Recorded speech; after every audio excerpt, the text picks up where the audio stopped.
told me I got a lot to learn. She said love's not a healer, sometimes it burns. I told her not to worry, I know where he's at. She said don't you dare come running back. Bonjour à tous, aujourd'hui on se retrouve pour un nouveau maquillage, alors à vos pinceaux. Wouhou! Donc j'ai déjà appliqué ma base à maquillage de chez Smashbox et mon fond de teint de chez Revlon, et ensuite j'applique ma base à paupières de chez Urban Decay, et j'ai déjà fait aussi mes sourcils avec mon crayon Revlon. De toute façon je vous mets toutes les références des produits en barre d'infos comme d'habitude. J'utilise la palette Spectrum Warm de chez Zoeva, qui est une nouvelle palette que j'aime beaucoup, et je vais appliquer ce marron beige en fait au niveau du creux palpébral avec un pinceau estompeur de chez Julicious, donc en fait c'est-à-dire juste en dessous de mon os et juste au-dessus de ma paupière mobile tout simplement. Donc j'applique ce fard en l'estompant bien, je fais l'impact de matière sur le côté externe comme d'hab, hein, ça vous avez l'habitude, et ensuite j'étire en estompant vers le coin interne, tout simplement, et ça va créer une ombre juste au-dessus de ma paupière mobile. Et c'est ce que je recherche. J'ai répété 2 fois cette étape pour que la couleur soit à l'intensité que je voulais.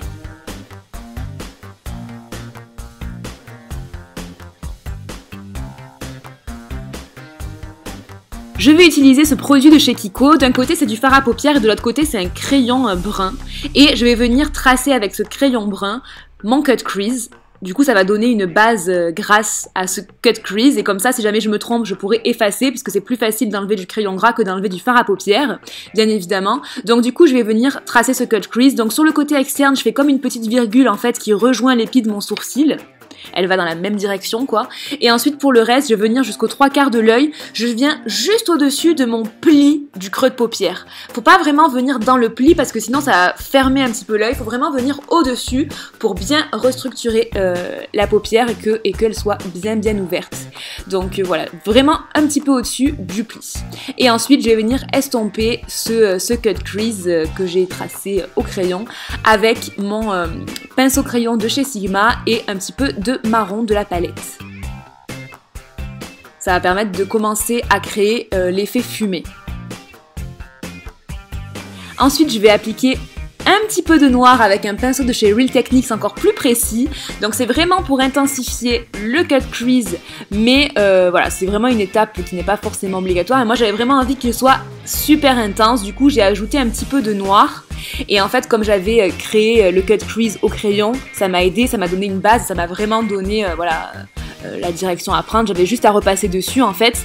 Et ensuite, je vais réestomper un petit peu avec du marron comme tout à l'heure. Et mon pinceau crayon, le même que tout à l'heure. Et je vais ensuite appliquer du marron plus clair avec un pinceau biseauté de chez Neve Cosmetics. Et je vais venir au-dessus donc du cut crease pour terminer l'effet fumé. Voilà, c'est vraiment une couleur qui va être un petit peu plus claire, donc qui va donner un effet fondu. J'hésite pas à bien estomper. Waouh, j'arrive plus à parler.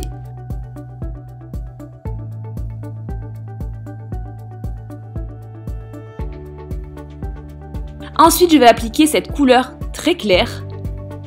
Je vais l'appliquer au niveau de ma paupière mobile. Voilà, ça va vraiment donner un effet bombé à ma paupière mobile et ça va vraiment venir contraster en fait avec le cut crease qui est très foncé.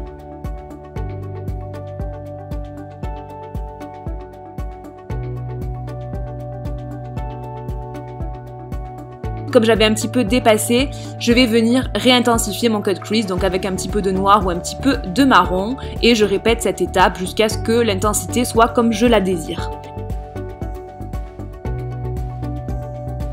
Je passe au correcteur et j'utilise celui-ci de chez MAC.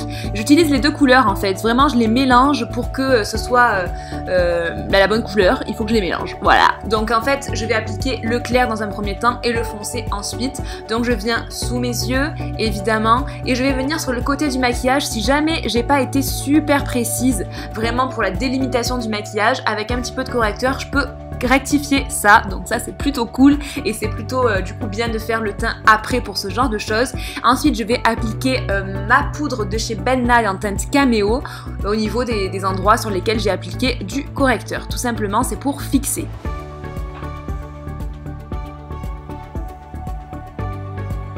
Ensuite, je vais passer au contouring. J'utilise cette couleur foncée de la palette Shade and Light de chez Kat Von D, qui est définitivement ma préférée. Et donc, comme d'habitude, je vais venir avec un pinceau œuf sur les côtés de mon front. Alors ça, c'est plutôt pour réchauffer, c'est pas vraiment pour sculpter. Ensuite, je vais venir au niveau des maxillaires et du menton, et je vais aussi venir au niveau des creux de joues avec un pinceau de chez Julicius. Voilà. Et je vais ensuite estomper tout ça avec le gros pinceau de chez Julicius. Et voilà, pour que tout se marie bien ensemble, pour tout bien estomper. Et je vais venir aussi avec un petit pinceau carré sculpter un petit peu mon nez. Donc je viens appliquer du foncé sous mon nez et aussi sur les côtés, histoire de l'affiner un petit peu. Et je vais venir mettre du clair au milieu. Ensuite, je passe au liner. Et là, c'est super important parce que là, il va falloir créer une virgule qui soit bien parallèle avec la virgule du cut crease. Donc, il faut vraiment venir tracer la virgule en premier pour être sûr qu'elle soit bien parallèle. Et ensuite, je trace le reste du liner. Mais je dois vous avouer que là, j'ai un petit peu galéré parce que déjà, bon, je galère toujours avec mon petit miroir à une seule main de faire le liner devant la caméra. Et donc, voilà, ce jour-là, ça m'a donné du fil à retordre et j'ai pas mal galéré pour le liner, je dois vous l'avouer. Ensuite, je vais appliquer du marron en dessous de mon œil, donc ce marron foncé de la palette sous mon œil. Donc je vais vraiment venir travailler le bas de l'œil, c'est aussi super important. Moi, j'arrive pas à me passer de fard à paupières sous mon œil. Je trouve que ça ouvre vraiment le regard.